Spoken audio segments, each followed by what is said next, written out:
powered by a single 7,400 horsepower Burmeister and Wayne diesel engine, which gives her a top speed of 14 knots or about 16 miles an hour.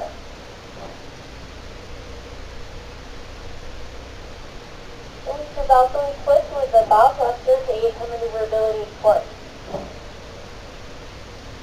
On her deck, she's got 22 hatches, which open into one big cargo hold located below her deck. This cargo hold gives her a maximum carrying capacity of 34,100 tons. Above her deck is a 250-foot self-unloading boom. This boom works in conjunction with a conveyor system located below her cargo hold, allowing her to unload her own cargo without the aid of curbside equipment.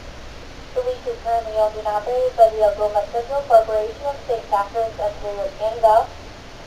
The John D Leitch just finished loading iron ore pellets at the Burlington Northern Dock in Superior and is coming into the Duluth entry to take it away at Fraser Shipyard.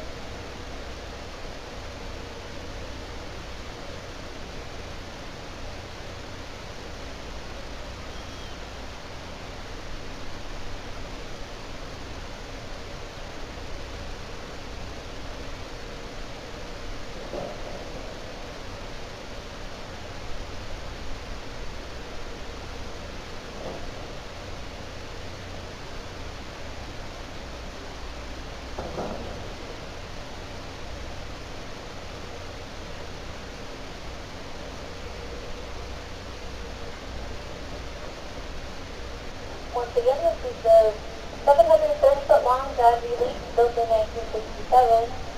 Is between port coming through the Duluth ship entry today to take a delay at Fraser Shipyard after loading iron ore pellets at the Burlington Northern